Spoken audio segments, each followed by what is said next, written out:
हृदय से अभिवादन, स्वागत। बहुत सारी चीजें कहने को होती हैं, बहुत से वक्ताओं को सुनने का अवसर मिला। थोड़ी देर पहले प्रवीण भारतीय जी ने कहा था कि कुलदीप मलिक जी के बारे में कि मैं पागल प्रोफेसर को बुला रहा हूं, और मैं भी प्रोफेसर भी हूं, पागल भी हूं, और प्रोफेसर न रह के पागल ज्यादा हूं।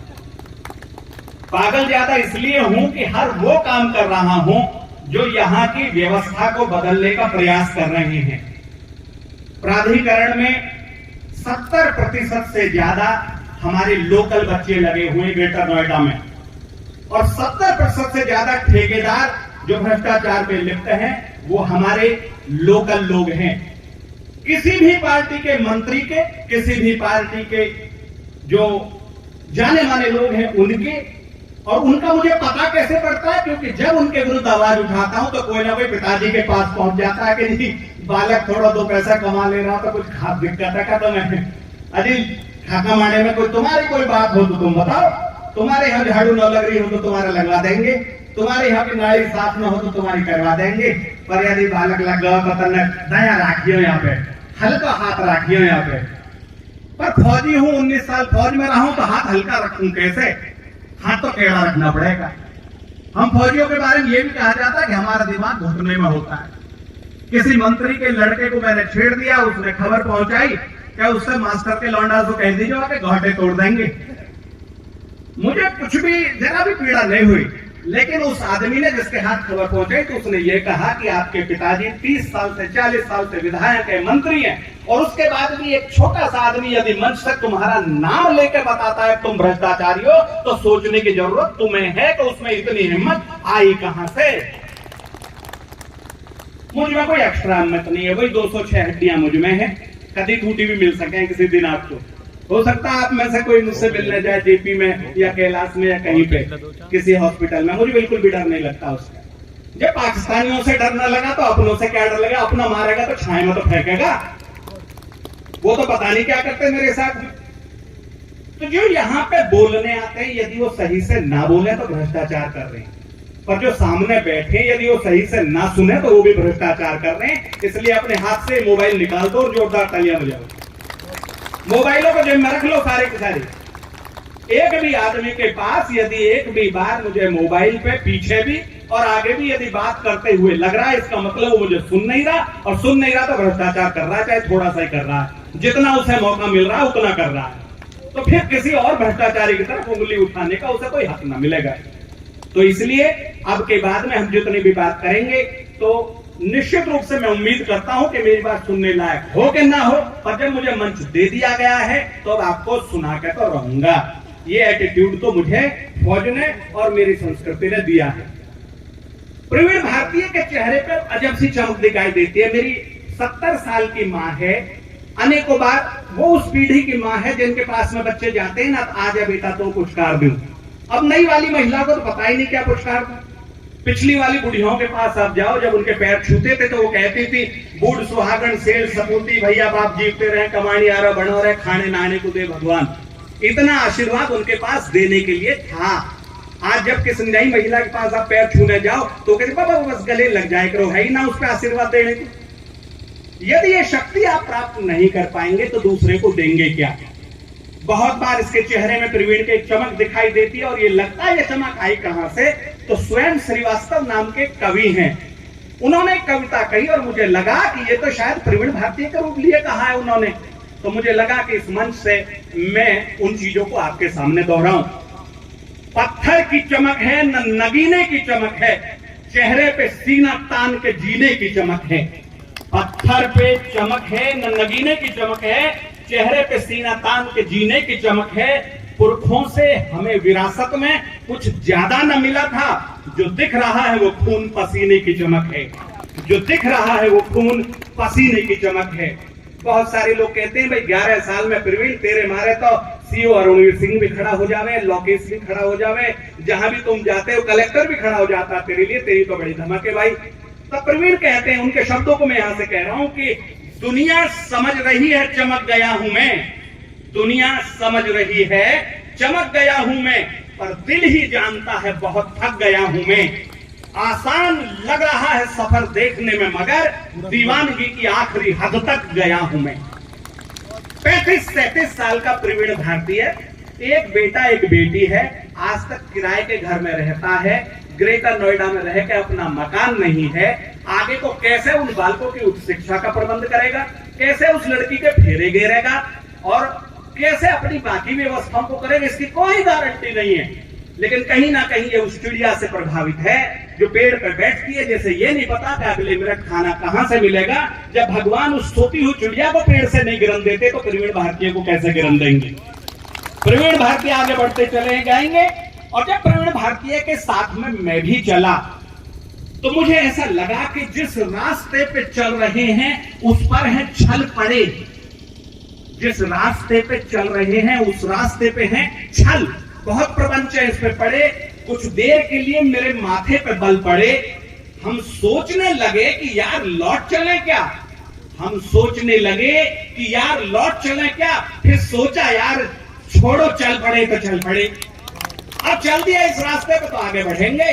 और निश्चित रूप से हमें हारें या जीतें, पर कम से कम अगर बड़ी उसकी नकल करी जाती है नाना पाटेकर की, वो क्रांतिवीर पिक्चर में वो कहता है आ गए मेरी मौत का तमाशा देखने, खाएंगे पिएंगे सोएंगे बच्चे पैदा करेंगे चले जाएंगे, मुझे सुकून है कुछ करके जा रहा हूं, मरेंगे पर कुछ करके मरेंगे।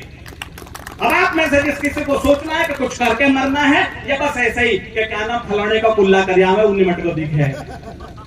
आपको ये जानकारी लेनी है कि आपको बस सांस लेने का नाम जिंदगी नहीं है दोस्तों। अगर जिंदा हो तो जिंदा नजर आओ। और जैसे कि बहन जी ने कहा था कि अगर बाजुओं में दम है तो जरा दिखाओ। यहाँ पे प्रत्येक व्यक्ति अगले 15 सेकंड के लिए जोरदार तालियां बजाएगा। यहाँ पे एक भी आदमी कोई भी भ्रष्टाचार न करेगा। जोरदार तालियों से निप्पो के चौक पे पता पड़ना चाहिए कि कोई कार्यक्रम हो रहा है यहाँ पे करप्शन पूरे इंडिया का। बहुत अच्छी बात, बहुत शानदार। 14 सेकंड में अगर मैं रुक गया तो पहले रुक गई, 15 भी ना होने दिए। अगर हम 15 सेकंड ताली नहीं बजा सकते तो किसी के गाल पे चांटे कैसे बजाएंगे भ्रष्टाचारियों के पे। सोचिए, एक हाथ आपकी ताली है और दूसरा हाथ वो दूसरा उसका गाल है उस भ्रष्टाचारी का, और आप उसको चांटे बजा रहे। बजा तो पा नहीं रहे हो, वास्तव में नहीं बजा रहे। यहाँ बजाओ, यहाँ बजाओ उन भ्रष्टाचारियों के गाल पे चांटे, प्रत्येक व्यक्ति जोरदार। बहुत शानदार। अब बहन सुहासिनी यहाँ पे आई है और उन्होंने कहीं कोई बात कही थी, मुझे लगा कि वो भी प्रवीण भारतीय और हम सब लोगों के लिए कही थी। उसको भी मैं दोहरा देता हूँ कि कोई नहीं देगा तुम्हें तुम्हारे हिस्से की जमीन, आसमान, हवा, धूप और पानी। सुनो, जंगली फूलों की तरह हक के उगना और जान लगा के जीना सीखो। किसी भी कीकर को पानी नहीं दिए जाते। आप सब लोगों को भी यहाँ पे आने के लिए आमंत्रण नहीं दिए जाएंगे। जब युद्ध का उद्घोष होता है तो जवानी हमेशा अपने आप उस तरफ चल देती है। अब आपको ये सिद्ध करना है कि आप जवान हैं या केवल उम्र से ही 25-30 साल के हुए हैं। निश्चित रूप से एक एक व्यक्ति यदि प्रवीण भारतीय के रूप में खड़ा हो रहा है यहाँ पे, और 11 साल में हम दूसरा प्रवीण भारतीय नहीं बना पाए हैं, तो हमको सोचने की जरूरत है कि कमी रह कहां गई है। कमी यहां रह गई है कि अब आपको सुनकर बहुत ही गुस्सा भी आ सकता है, लेकिन मैं दावे के साथ कहता हूं, पूरी ईमानदारी के साथ कहता हूं, और यदि मैंने अपने माँ बाप की जरा सी भी सेवा की है तो उनके आशीर्वाद के सहारे कहता हूं कि यहाँ पे बैठा हुआ हर आदमी करप्ट है। यहाँ पे बैठा हुआ हर आदमी करप्ट है, चाहे मुझे अभी सूद दो तुम सारे के सारे, और मैं मन से कहता हूं इसलिए हम करप्शन से नहीं लड़ पा रहे। 11 नवंबर को देव उठे थे और 14 दिसंबर तक शादियां हुई हैं। भरपूर करप्शन हुआ है उन शादियों में। राकेश पवार सोच रहा है कि अपनी बेटियों की शादी करूं तो कैसे करूं, हमर लाऊं तो कहां से लाऊं, मैं रेंज रोवर लाऊं तो कहां से लाऊं, फॉर्च्यूनर लाऊं तो कहां से लाऊं, क्योंकि उसके बिना तो शादियां हो नहीं रही। ये भ्रष्टाचार नहीं है क्या? करोड़ों रुपए, यदि 1 करोड़ रुपए आप लड़के और लड़की के नाम एफडी कर दें तो 70,000 की अगले महीने से बैंक का ब्याज आने लगता है। उनको नौकरी लग जाती है, उनकी जिंदगी पल जाती है। पर नहीं, कोई खाना खिलाना नहीं चाहता, केवल अपने अहंकार का प्रदर्शन करना चाहते। मैंने आंखों में देखा हर एक की। कोई यूं नहीं बुला रहा कि आपको न्योता दिया है, वो न्यू बुला रहा कि देख हम कितने सब विभाग वाले हो गए हैं, देख हमारे चर्चे यहाँ पे करते हुए, आओ भाई साहब कुछ लिया नहीं, जिनके मुझ जैसों के मोटे मोटे पेट है वो न्योते जा रहे हैं, और जो गांव का गरीब है जो छिद्दा के लौंडा देख लियो 3 बेर आ गयो आ ना जावे, 3 बेर आ लिया जो आपके पत्तल लेना जावे यहाँ पे। जो वास्तव में गरीब है, जो अपने बालक के लिए ले जाना चाह रहा है, उसको न्योता नहीं है, जिनके पेट भरे हो भाई साहब कुछ लिया नहीं है आपने, भाई साहब के पहले ही मतलब जो किंग जगह नहीं है। ये भ्रष्टाचार नहीं है क्या? भ्रष्टाचार केवल प्राधिकरणों में या कहीं भी रिश्वत का लेन देन है क्या? हमारा जो आचरण है, हमारा जो व्यवहार है, यदि वो समाज के सुसंगत नहीं है तो निश्चित रूप से वो भ्रष्टाचार है। 40 से 50 शादियों में बिचौलिया का काम कर चुका हूं। बड़ा आनंद आता है किसी का घर बसवाने में, लेकिन पिछले 2 साल से एक भी शादी नहीं करवा पाया, क्योंकि अब शादी हो ही नहीं, सौदे हो रहे, कहां दिवा देगा, कहां दे देगा, लौंडिया के कहा दिया ना, लौंडा को ब्याह कैसा कराया ना, मतलब आप सौदे लड़की के बारे में तो पूछ ही नहीं रहा कि उसकी एजुकेशन कितनी है, उसे घर का काम काज आता है कि नहीं आता है, वो गुणवान है कि नहीं है, वो सुशील है कि नहीं है, उसकी चिंता ही ना उसे। और यही कारण है कि क्योंकि कोर्ट में भी बैठता हूं तो हर दूसरे तीसरे साल में शादियां इतनी शानदार होने के बावजूद वो तलाक के कागज आ रहे हैं दोनों के, क्योंकि शादी तो हुई नहीं थी, वो तो एक कॉन्ट्रैक्ट हुआ था। इसलिए हमारे समाज के सभी बुजुर्गों को, नौजवानों को, मातृशक्ति को यह सोचना पड़ेगा कि वो तरीका अच्छा था जब पंगत में बैठा के 2 सब्जी होती थी जो कि 12 मास मिलती है, आलू टमाटर की पेठे की। अभी 110 कम से कम काउंटर होते हैं, साले हम राक्षस हैं, घटोत्कच हैं, धतराष्ट्र हैं, कितना खाएंगे यार उसमें 110 काउंटरों पे जाते जाते। जो वो 2 सब्जियां हुआ करती थी, 2 मिठाई ज्यादा से ज्यादा लड्डू की और जलेबी की, और किसी भी बुजुर्ग को बैठे देख के एक नरम सी रोटी जो फूफाई हो तो एक नरम सी लेनी पड़ेगी, उसको खाने में ज्यादा आनंद था या कि ले लीजिए जी फोटो खिंचवा भीतर जाके ले लो, अब तो लौटना पड़ेगा उसकी तरफ। ये भ्रष्टाचार हटाइए इस समाज से। रुपए का, पैसे का, किसी भी तरह की कोई भी चीज आपने तरक्की की अच्छी बात है, लेकिन जब तक हम अपने रोज के काम काजों को बेहतर नहीं करेंगे, पहले गुरुजी के पैर छुए जाते थे, आज गुरुजी से लिपटने को तैयार है दुनिया। मास्टर तो ये बताएंगे हमें जो कहने मतलब है, हमारे लौंडा खाद कैसे लगाते थे।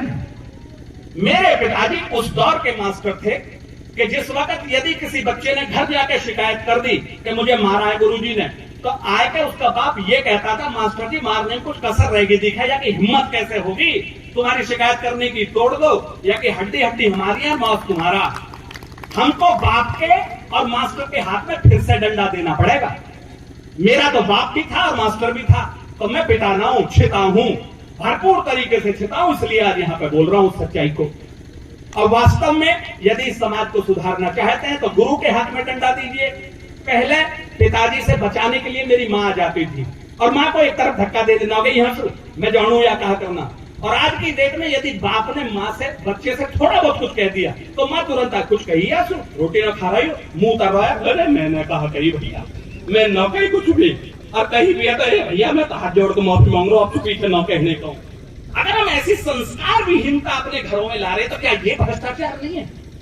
अगर हम अपने लड़कों को, आज भी कितने लोग हैं यहाँ जो ये चाहते हैं कि उनके बच्चे, दामाद, उनके भतीजे, उनके भांजे प्राधिकरण में लग जाएं, क्या इसलिए कि वहां पे 27,400 रुपए की तनख्वाह मिल रही है इसलिए, या रोज 27,400 जेब में भर के लिया हुआ इसलिए? अगर इस भ्रष्टाचारी सोच को हम नहीं मिटा पा रहे तो हम सब भ्रष्टाचारी। हम आए यहाँ पे अभी इस गांव की तरफ में आ रहा था, रास्ते में धूल उड़ रही थी। ग्रेड 4 लागू है, यानी कि यहां से झाड़ू लगेगी छिड़काव होके, लेकिन ठेकेदारी हमारे गांव का, हमारे रत्तू का, हमारे वाका, हमारे बालक है, कैसे कहते हैं आप यार, ना आया तो कोई बात ना हो, कैसे हो गया पहले ही तो। इससे बेहतर तो हम तब थे जब हमारे गांव में 4 एक समाज के लोग रहा करते थे, रड़का लगा देते थे, लेकिन गांव की गलियां साफ रहती थी। हॉर्टिकल्चर की तरफ किसी का ध्यान नहीं है, करोड़ों के ठेके हैं। आरटीआई लगाने से पता पड़ता है, जैसे ही आरटीआई लगाता हूं अब प्राधिकरणों में पता पड़ जाता है कि ये पहली आरटीआई तो डॉक्टर ने लिखी है, चाहे नीचे नाम किसी का भी लिखा हुआ। आप सबको अपना अपना हिस्सा, बहन सुहासिनी ने कहा था कि यदि आप ईमानदारी से, जो जहां है, जो मास्टर है वो ईमानदार से पढ़ा दे, जो पुलिस वाला है वो ईमानदार से ड्यूटी दे दो, जो कोई भी युवा है व्यापार कर रहा है वो बिना भ्रष्टाचार के। कल बुलंदशहर में कल पाया है कितने 1000 लीटर दूध बनाया जा सकता है, ऐसा केमिकल रखा हुआ है। हमारे शरीर में कैंसर दौड़ रहा है, जाके हम पनीर भकोसते हैं पार्टियों में, वो इतना पनीर आया कहां से? अभी देवटा गांव में एक जवान लड़के की मौत हो गई और वो वहां पे गए पोस्टमार्टम हाउस पे, ईश्वर ना करे आपको वहां जाना पड़े, कभी गए होंगे। पोस्टमार्टम हाउस में जवान मौत हुई है या रिश्तेदार आकर बैठे हुए हैं और इंतजार कर रहे हैं जी कि बॉडी आएगी तब उसके बाद कुछ अन्न जल लेंगे या कुछ करेंगे, परेशान। और 4 बजे उसकी रिपोर्ट मिली। हमें लगा कि ऐसा तो हो नहीं सकता कि पोस्टमार्टम हाउस में 24 घंटे की ड्यूटी ना हो। लास्टली एडवोकेट विजय शर्मा बार के प्रेसिडेंट रहे, देवता गांव से ही, उन्होंने मुझसे कहा कि डॉक्टर साहब ये तो बड़ी प्रॉब्लम है भाई, किसी की मौत रात को हो जाए, सुबह हो जाए, रिपोर्ट 4 बजे मिलेगी, तब तक इंतजार करना बड़ा भयावह है। हम दोनों गए सीएमओ के पास में और वहां से पूरा चिट्ठा निकलवाया, 24 घंटे की ड्यूटी है, अगले दिन भी उस डॉक्टर का ऑफ है और तुरंत सबको तो वार्निंग लेटर मिली और उस दिन से 24 घंटे ड्यूटी चल रही है वहां पे। भगवान ना करे मुझे पोस्टमार्टम हाउस जाना पड़े, लेकिन जो जाएगा उसे थोड़ी तसल्ली तो रहेगी कि घंटे भर में जो है उसको रिपोर्ट मिल गई। यदि हम किसी को दर्द की दवा नहीं बन सकते तो दर्द की मरहम तो बन सकते हैं। मेरी इंटर में 3rd डिवीजन थी 12वीं में, यानी आप सोच सकते हो कितना विद्वान विद्यार्थी रहा होऊंगा मैं। एमबीए में 94% थे मेरी माँ के कारण। मेरी माँ ने जो चीज सिखाई वो अंग्रेजी में मैं लिख आया उनमें, और उन सब चीजों को बल पे आया। और उनमें उन्होंने एक चीज ये सिखाई थी कि भैया गुड़ ना दे सको तो गुड़ की सी बात कर देंगे, तो गुड़ की सी बात तो करो। आप तो किसी को किसी की बड़ाई करने में बड़ा जोर पड़ रहा है कि तो उड़ते चला जाएगा या किसी बड़ाई कर देंगे या कर देंगे। और तो और बोलना यहाँ पे है नहीं, करना कुछ है नहीं, जो बोलना है आपको भी ताली बजानी है नहीं। क्यों नहीं बजा रहे ताली? हाँ जोर से बजाओ। अब ठीक है, ये सिर्फ मेरे लिए नहीं और जबरदस्ती मुझे ताली नहीं बजवानी है यहाँ पे। और अगर आप ताली बजाओगे यहाँ पे तो मुझे कोई बड़ी उपाधि मिल जाएगी। केवल आपको शरीर सो जाएगा, काम सोगे होंगे, घटे वटे में वो होगा, इसलिए शरीर हल्का रहना चाहिए, इसलिए ताली बजती रहनी चाहिए। बाबा रामदेव भी कहता है कितनी सारी बीमारियां जाती है ताली बजाने से, तो इसलिए इन चीजों को करते रहिए। और बहुत सारी ऐसी चीजें हैं कि जैसे चर्चा हुई कि आजकल लगभग सब बिकते, लगभग सब कीमत लगनी चाहिए, और उस दौर में जो ना बिका है वो त्रिवेणी भारती है। जो बिक सकता था फिर ना बिका है वो त्रिवेणी भारती है। तो जब हम ऐसे जो आयोजन करते हैं यहाँ पे आज की डेट में, पहले मुझे लगा बड़ी निराशा हुई कि यार 150-200-250 लोग हैं यहाँ पे, पर जब हर एक के गांव का नाम सुनाया गया तो मुझे लगा कि यहाँ 250 लोग नहीं है, 250 गांव हैं यहाँ पे। और अपने अपने गांव में करना कुछ नहीं है, आपको केवल टोकना है। झाड़ू लगती है, प्राधिकरण के अंतर्गत आते हैं गांव, क्या प्रॉपर झाड़ू लग रही है? नहीं लग रही तो टोकना है। नाली साफ हो रही है, नहीं हो रही तो टोकना है। आपके जो जितने भी पौधे हैं उनमें सही से पानी दिया जा रहा है, नहीं दिया जा रहा है तो टोकना है। कैलाश हॉस्पिटल, यथार्थ हॉस्पिटल, इन सारे हॉस्पिटलों की लीड डीड में लिखा हुआ है कि ये 2 घंटे के लिए फ्री ओपीडी रखेंगे और ऑपरेशन में आप लोगों को छूट मिलेगी। ये उनकी लीड डीड में लिखा हुआ है। जिसको ना मिल रही हो वो लीड डीड दिखाए, आरटीआई से निकलवाए और उनको टोकना है, चाहे वो फिर हमारे एमपी का हॉस्पिटल हो या किसी और बड़े अधिकारी का हॉस्पिटल हो। जो हक है आपको अपना हक भी नहीं मांगना, यूं ही मर जाना बिना किसी चीज के, कोई शिकायत नहीं करनी। सबसे बड़ा भ्रष्टाचार का कारण है कि हमने शिकायत करना छोड़ दिया है। और उसके लिए किसी ने लिखा है कि जो जुल्म सहे वो खुद से कहे ईश्वर की मर्जी झेल अभी। जो जुल्म सहे वो खुद से कहे ईश्वर की मर्जी झेल अभी, और जो जुल्म करे वो यूं सोचे है बहुत दिलों में तेल अभी। उन्होंने इतना तेल निकाल लिया हमारा, उन्हें फिर भी कोई असर नहीं पड़ रहा। तो मैं आपसे सबसे यहाँ पे इतनी भकार इसलिए कर रहा हूँ, और मेरे लिए बड़ी आसान, मैं तो 4 लेक्चर लेता हूँ 55 मिनट के, तो अभी तो 27 मिनट भी ना हुए होंगे। तो इसलिए अगर मैं यहाँ पे बोल रहा हूँ तो मुझ पर कोई असर नहीं पड़ रहा, मेरे तो ये ट्रेड है बोलने का।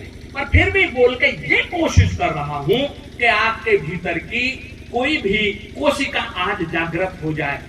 जो ये जितने भी लोग बोलते हैं वो ये कहते हैं कि 100 सुनेंगे, 10 गुनेंगे और 1 बनेगा।